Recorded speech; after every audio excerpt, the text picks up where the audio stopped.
algo, o sea, yo llevaba años sin leer y ya terminando casi la universidad empecé a leer otra vez, o sea, qué cosas, ¿no? Pero mi papá lee mucho y tiene muchos libros y yo siempre he pensado que estaría genial hacer videos con sus libros porque son muy bonitos. O sea, tiene libros muy interesantes, pero tiene libros de todo. Y yo me robé un libro que les voy a enseñar ahorita mismo. No tengo uñas, pero hago el tapping con mis yemas de los deditos. Me voy a comprar una de esas uñas que son como press on, creo que se llaman las press on, para hacerles de que tapping. Ay no, vean. Es un libro súper chiquito. Está como, sí, casi el tamaño de mi mano, está muy pequeño. Y es un leyendero. Se los enseño por aquí, por si a alguien le interesa y lo quiere buscar en alguna parte. Leyendero, y dice que es de Valentín Rincón y las ilustraciones son por Alejandro Magallanes. Muy importante porque la ilustración no lo he leído, solo le he hecho un vistazo y las ilustraciones están hermosas, así que hay que buscar al queridísimo Alejandro Magallanes porque sus ilustraciones están preciosas. De ilustrador a ilustrador, no sé, tiene muchísimas tiene muchísimas leyendas y no, obviamente no las voy a leer todas aquí, pero vamos a ir haciendo, yo creo, secciones de leyendas de este querido leyendero. Ok, vamos a leer la parte de atrás que dice: no hay nada más humano que contar y escuchar historias. Con ellas se aviva la imaginación y se conserva la memoria. En este libro encontrarás un cúmulo de narraciones de autores mexicanos, todas ellas cuidadosamente seleccionadas por Valentín Rincón. ¿Y quién es Valentín Rincón?, se preguntarán. Pues es un destacado músico, compositor y autor de canciones para niños, fundador del grupo Los Hermanos Rincón. Además escribe cuentos y poemas y gusta de recopilar leyendas, rondas, acertijos, adivinanzas y otras expresiones populares. Pues bueno, educamos y vamos a empezar a leer. Yo creo que va a ser por orden. Hoy ando hablando muy mal, una disculpa. Este queridísimo leyendero de Valentín Rincón. Es que aparte el diseño editorial está muy bonito, a mí se me hace que es hermoso. Ok, vean, esta es la primera página. Ay Dios, qué horror, perdón. Leyendero. Y vamos con la introducción. Este leyendero quiere ser un salvoconducto para entrar a un mundo mágico, lleno de historias que oscilan entre lo real y lo fantástico. Contiene leyendas mexicanas, cuentos de mi propia creación e historias narradas por amigos y parientes. En todas ellas se respira una atmósfera de misterio. Las leyendas aquí incluidas están impregnadas con ese tinte lúgubre y a veces terrible que caracteriza la mayor parte de esta beta de tradiciones mexicanas. Muchos de los relatos están relacionados con aparecidos o con fantasmas. Ok, seguimos educando. Según María Moliner, leyenda significa narración de sucesos fabulosos que se transmite por tradición como si fuesen históricos. Para los que no tienen pues conocida la palabra leyenda, no sé si en todos los lugares del mundo hay leyendas, pero en México hay muchísimas, de verdad muchísimas. Y lo curioso es que las leyendas se cuentan de distintas maneras siempre. La leyenda de la Llorona, por ejemplo, yo he escuchado como 1000 versiones de la leyenda de la Llorona, de la leyenda de la planchada, o sea, muchísimas, de verdad. Dice: tal parece que el ser humano necesita creer en hechos sobrenaturales que, aunque no tengan una explicación racional, le brinden una respuesta a enigmas e interrogantes de su alma.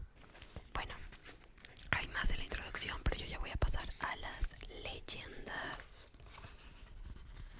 Leyendas.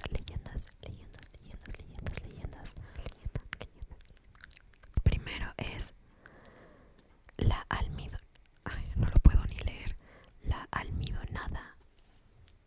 Los aparecidos suelen ser seres nefastos y horrorosos, pero también se cuenta de criaturas fantasmales inclinadas a ayudar y servir y que incluso lucen perfectamente acicaladas cuando surgen de las tinieblas. Desde el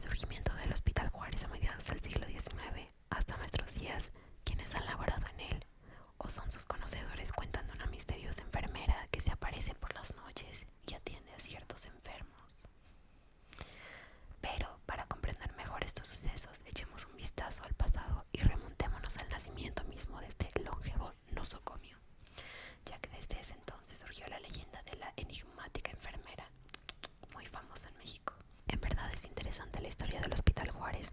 En 1847, cuando se dieron las batallas de Lomas de Padierna y Churubusco, originadas por la invasión estadounidense a México, hubo necesidad de atender a multitud de heridos y se decidió que la parroquia de San Pablo, una de las primeras iglesias de la Nueva España, y que a la sazón prestaba una parte de sus edificaciones para guardar armas del ejército, se convirtiera en hospital de sangre o, dicho de otro modo, en un hospital muy cercano al campo de batalla, para así poder dar rápido auxilio a los heridos de ambos bandos, con el fin de habilitar las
personajes.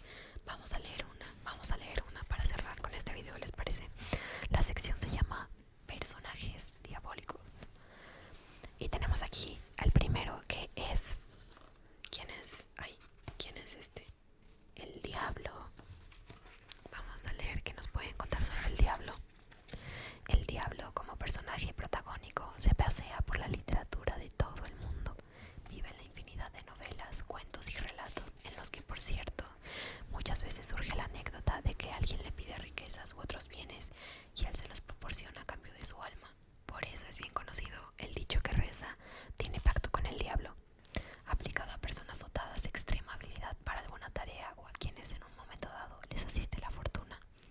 Es natural que el diablo, concebido como la encarnación suprema del mal, infunda gran temor, sobre todo a los habitantes de pequeñas poblaciones, de suyo creyentes y religiosos. En el ámbito de las leyendas populares, el demonio se manifiesta en muy variadas formas. En el estado de Chiapas, hablando de México, se habla del sombrerón, del duende o cipe y del cadejo. Son formas en las que le llaman al diablo. Todos ellos, en opinión de algunos lugareños, son encarnaciones del demonio mismo, aunque la forma en que éste se manifiesta es diversa y peculiar en cada uno. Curiosamente, el comportamiento de estos seres oscila entre la maldad extrema y mortal y la sola intención de hacer travesuras o asustar. Ok. Ok. El sombrerón. Algunos viejos vaqueros chiapanecos han contado emocionados que cuando el sombrerón va a hacer su aparición en medio de la noche, surge primero un relámpago y se escucha después un silbido, a veces melancólico y a veces muy fuerte, seguido de música lenta ejecutada con una armónica de boca. Su imagen, inicialmente vaga, se torna resplandeciente. Ha sido descrito como un hombre alto, vestido con un elegante traje negro de charro, adornado con botones de plata. En sus botines lleva espuelas, también de plata, que suenan fuerte cuando camina. No permite, cuentan algunos, que le vean el rostro, aunque también se ha dicho que sus ojos parecen brasas. Monta un brioso caballo negro que, al andar, saca chispas del suelo. A veces se les aparece a las mujeres que caminan solas por veredas alejadas o campos despoblados. El sombrerón las enamora y les ofrece regalos. Muchas veces las mujeres caen en las garras de su hechizo, pierden el interés por la vida y paulatinamente adelgazan hasta morir. La gente comenta: se la ganó el sombrerón. Se dice que ha habido quien lo ha seguido, atraído por la música o por algún influjo mágico, y que el sombrerón se lo ha ganado, es decir, ha hecho que se pierda, se enferme o enloquezca. Existe la creencia de que si alguien logra escapar del influjo del sombrerón y muestra luego signos de azoro o debilidad, necesita que le den una rameada. Es una especie de ritual que ejecuta un curandero para curar a alguien de espanto o de alguna otra dolencia. Asimismo, se tiene la superstición de que para defenderse de los maleficios del sombrerón es necesario ponerse las ropas al revés. También se cuenta que es el cuidador de los venados y que con frecuencia se les aparece a los cazadores para que desistan en su intención depredadora. La leyenda del sombrerón, rica en anécdotas y variaciones, es conocida también en Guatemala. Si hay alguien de Guatemala viendo este video, confirme. Y para los que no saben qué es chamuco, es una manera de decirle al diablo. Chamuco, igual a diablo. También le dicen sombrerón, al parecer. Eso está muy interesante. El diablo tiene muchas maneras por las que le llaman. Y estos son datos interesantes sobre cultura, la cultura detrás del personaje del diablo, o el chamuco, o el sombrerón. Y pues nada, espero que les haya gustado mucho este video. Comenten si hay alguien de Guatemala que pueda confirmar si también se le conoce al diablo como el sombrerón, si saben alguna leyenda, qué leyendas tienen en su país, cuáles son las más conocidas, para poder investigar y mencionar